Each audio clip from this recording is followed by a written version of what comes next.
Hello നമസ്കാരം. എല്ലാവർക്കും സുഖമാണെന്ന് വിചാരിക്കുന്നു. ഇന്നൊരു ഗോവൻ മീൻ കറിയാണ് കേട്ടോ. വളരെ എളുപ്പത്തിൽ ഉണ്ടാക്കാനും പറ്റും, എന്നാൽ നല്ല ടേസ്റ്റി ആയിട്ടുള്ള ഈ മീൻ കറി എങ്ങനെയാണ് ഉണ്ടാക്കുന്നതെന്ന് നോക്കിയാലോ. ആദ്യം മീൻ കറിക്ക് വേണ്ടിയിട്ടുള്ള അരപ്പങ്ങ് തയ്യാറാക്കാം. ഇതിൽ തേങ്ങ ഒരുപാടൊന്നും യൂസ് ചെയ്യില്ല.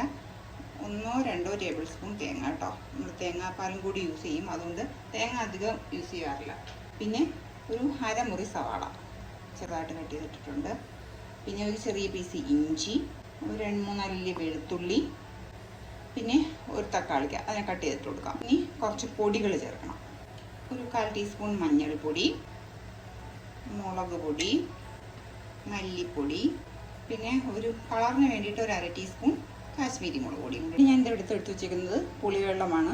പുളിയെന്ന് വെച്ചാൽ ഒരു ചെറിയ നെല്ലിക്ക വലിപ്പത്തിലുള്ള ഒരു പുളി പിഴിഞ്ഞെടുത്ത് വച്ചിട്ടുള്ളതാണ്. അതിൻ്റെ പൾപ്പ് മാത്രം എടുത്തിട്ടുണ്ട് കേട്ടോ. കട്ടിയുള്ള ഭാഗം ഉണ്ടല്ലോ, അത് മാത്രം. പിന്നെ നിങ്ങൾ പ്രത്യേകം ശ്രദ്ധിക്കുക, പുളി എടുക്കുമ്പോഴത്തേക്ക് തക്കാളിക്ക് ഇടുന്നുണ്ട്. തക്കാളിയുടെ പുളി അനുസരിച്ചിട്ട് വേണം പുളിവെള്ളം എടുക്കാനായിട്ടും കേട്ടോ. ഇത് ഞാൻ നന്നായിട്ട് അരച്ചെടുത്തിട്ട് വരാം. ഇപ്പം ഞാൻ എന്താ ഫൈനായിട്ട് അരച്ചെടുത്ത് വന്നിട്ടുണ്ട്. ഇതേപോലെ വെള്ളം ചേർക്കാതെ തന്നെ ആയിരിക്കണം. ആ പുളിവെള്ളത്തിൽ ഉള്ള വെള്ളവും തക്കാളിയുടെയും ആ സവാളയുടെയും വെള്ളത്തിൽ തന്നെ അരച്ചെടുക്കണം കേട്ടോ. അഡീഷണൽ വെള്ളം ചേർക്കണ്ട. ചട്ടി അടുപ്പത്ത് വെച്ചിട്ടുണ്ട്. അതിലേക്ക് വെളിച്ചെണ്ണയാണ് ഒഴിച്ചു കൊടുക്കുന്നത് കേട്ടോ. ഇപ്പം നന്നായിട്ട് ചൂടായി വന്നിട്ടുണ്ട്. ഇതിലേക്ക് 1/4 ടീസ്പൂൺ കടുക്, 1/4 ടീസ്പൂൺ ഉലുവ, പിന്നെ എടുക്കുന്നത് 1/4 ടീസ്പൂൺ നല്ല ജീരകം. ഇത് മൂന്നും ഇട്ട് കൊടുക്കുക. ഇത് നന്നായിട്ട് പൊട്ടി വരട്ടെ കേട്ടോ. പൊട്ടി വരുന്ന സമയത്ത് നമ്മൾ ഈ എടുത്തു വെച്ചിരിക്കുന്ന സവാളയുടെ ബാക്കി അരമുറി ഉണ്ടല്ലോ, അതിനെ ഞാൻ സ്ലൈസ് ആയിട്ട് കട്ട് ചെയ്തിട്ടുണ്ട്. അതിനെ നമുക്ക് ഇതിൽ ഇട്ട് കൊടുക്കാം. കൂട്ടത്തിൽ കൂടി തന്നെ ഒരു 2 കറിവേപ്പിലയും കൂടെ ഇട്ട് കൊടുക്കാം. എന്നിട്ട് ഈ സവാള ഒന്ന് വാടണം. സവാള നന്നായിട്ട് വാടി വന്നിട്ടുണ്ട് കേട്ടോ. ഇതേപോലെ നന്നായിട്ട് മൂത്ത് വാടി വരണം കേട്ടോ. ഇത്രയൊക്കെ മതി. ഈ നമ്മൾ ഈ അരച്ച് വെച്ചിരിക്കുന്ന അരപ്പ് ഈ തക്കാളിക്കും വലിയ സവാളയ്ക്കും ഒക്കെ ഒരു പച്ച ചുവ ഉണ്ടാവും. അപ്പോൾ ആ പച്ച ചുവ മാറണം. ആ മാറുന്നതിന് വേണ്ടിയിട്ട് ഇപ്പം നമുക്ക് വെള്ളമൊന്നും ഒഴിച്ചു കൊടുക്കണ്ട. ഇത് ആദ്യം ഒന്ന് നന്നായിട്ട് ഒരു 2-3 മിനിറ്റ് ഇതിൻ്റെ ആ ഒരു പച്ച മണം മാറുന്നത് വരെ ഒന്ന് നന്നായിട്ട് ഇളക്കി കൊടുക്കുക. എന്നിട്ട് 2-3 മിനിറ്റ് ഇങ്ങനെ ഇളക്കി അതിൻ്റെ ആ ഒരു പച്ച ചുവ മുഴുവൻ മാറിയതിന് ശേഷം ഒരല്പം വെള്ളം കൂടി ഒഴിച്ചു കൊടുക്കുക.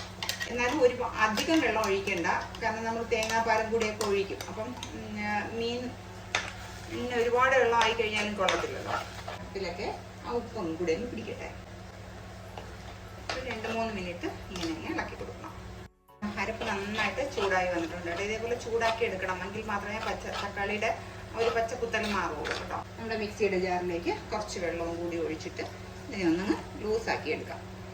ഈ അരപ്പ് നന്നായിട്ട് തിളച്ച് വരട്ടെ. തിളച്ച് വന്നതിന് ശേഷം മാത്രം നമുക്ക് മീൻ്റെ പീസസ് പറക്കിയിടാം കേട്ടോ. മീൻ്റെ പീസ് ഇടാൻ സമയമായി. നന്നായിട്ട് തിളച്ചിട്ടുണ്ട് കേട്ടോ. മീൻ എടുത്ത് വെച്ചിട്ടുള്ളത് ഈ മീനാണ് കേട്ടോ. പേരെനിക്ക് അറിഞ്ഞൂടാ, മീനിൻ്റെ പേര് പറയുന്നില്ല.